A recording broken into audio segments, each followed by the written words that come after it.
Welcome back to America's Forum here on Newsmax TV. Quickly, we want to show you guys the lead of Newsmax.com right now because it pertains to the situation in Kiev right now. Violence spreads in Kiev. The headline, Army okayed to shoot protesters. Lisa, we were just talking. Lisa Ruth back with us, former CIA analyst and analyst for Lignet.com. Lisa, we were just talking about the escalating violence. Certainly, this is a move in the wrong direction here.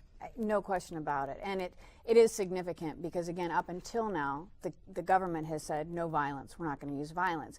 We had long suspected that Putin, for example, would not have taken this stance. You have to wonder if this is the result of a meeting between Putin and Yanukovych. We've seen images of Putin at the Olympics. This is all happening right next door.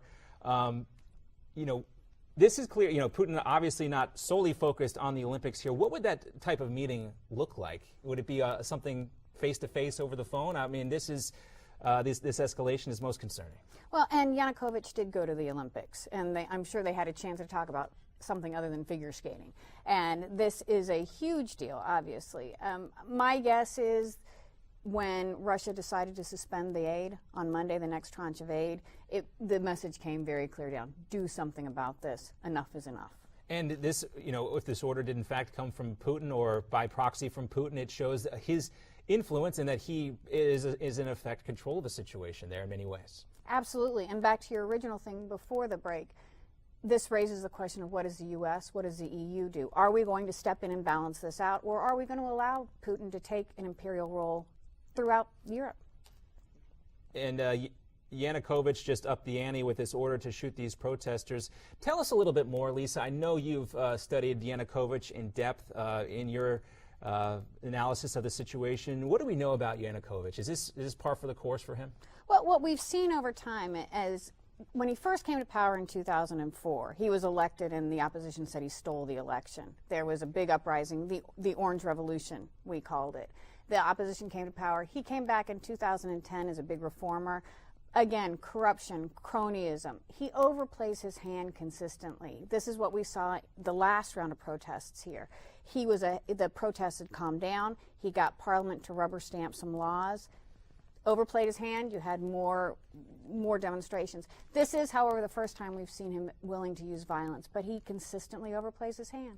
And Lisa, if you want to take a look at the screen here, everybody at home can take a look. I mean, we're seeing some new images coming in here, violence in the streets of Kiev, and we can imagine it's only going to get worse now with the police being ordered to shoot these protesters. And the onus is now on the European Union and the United States in some sort of response here. Lisa, what do you think, what can we do? We've mentioned that it would be difficult for the Obama administration to get directly involved because going all the way back to World War II, we're supposed to keep our hands off these types of situations.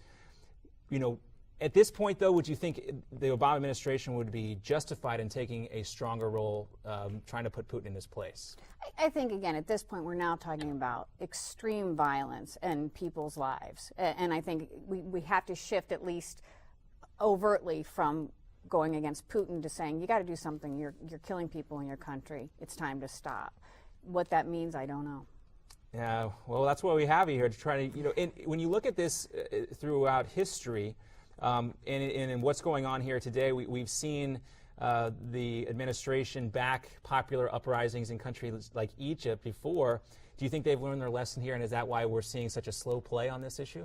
Well, I'm going to talk a little bit about the difference in terms of intelligence. And one of the problems, my guess, is the United States doesn't have great intelligence in the Ukraine. What would have benefited us is had we had people in there, had we been working with the opposition. And this, I think, is probably catching us off guard, going back to the original point. So what do we do now?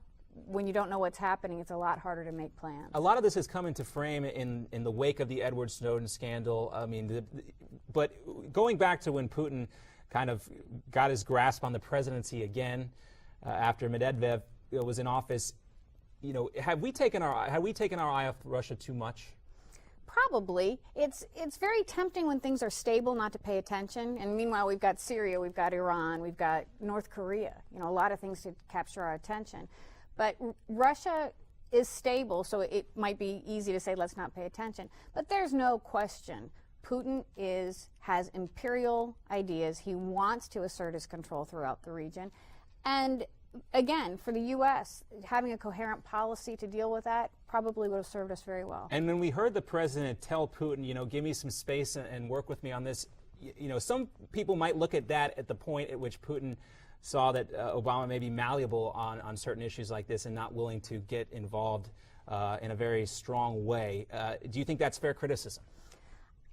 Probably, yes. And I think if you look at the G8 summit, the most recent G8 summit, all you have to do is watch the pictures. And Putin's a superstar, and he's got everybody around him, and Obama's kind of off in the sidelines. That says a lot. And Putin is stepping up, and I think Putin feels very, very strong right now. Yeah, he can. It certainly seems that way. What type of, you know, because the United States is limited in how they can respond directly here, what do you expect to hear from the European Union? I'm sure there'll be sanctions, for one thing. The question is how strong that will be and whether that will be offset, as you said earlier, by Russian funds. I think there's going to be a lot of statements. We're going to hear Kerry, we're going to hear Biden, we're going to hear a lot of people saying this is unacceptable. The question is how much leverage there is. And really, the other thing that we probably will see, or that will happen behind the scenes, is approaches to Putin. Frankly, whether it'll be at the highest levels of the U.S. government or through the EU, because we know where the leverage is. Yeah, we heard Lord Risby here, a member of the UK Parliament, talking about the fact that there's going to have to be an effort made to give Putin something on this. What do you think that could possibly be? Oh my goodness. You know, for example, something like the pipelines, the gas sales, access to European markets, but even just face. Imagine if Putin can go in and save the day. There he is again on the world stage. Yanukovych, calm down, let's settle this. Maybe that's enough for him. All right, let's take a look at the website one more time real quickly here. This is, we're bringing up the website, The New Republic here. What's happening in Kiev right now is Vladimir Putin's worst nightmare. Lisa, interesting take on there. Why would this be Putin's worst nightmare? Well, instability anyway, and this is very, very public anti-Russian scene. You know, he wants to be adored. He wants to be loved. And when you have this very violent situation with the population opposed to Russia, that's not what he wants. Thank you very much, Lisa. We want you to stick around and talk about Iran, a huge issue as well. We'll leave the Ukraine there for right now, but we'll be back here with you. Have much more for you on America's Forum right after this.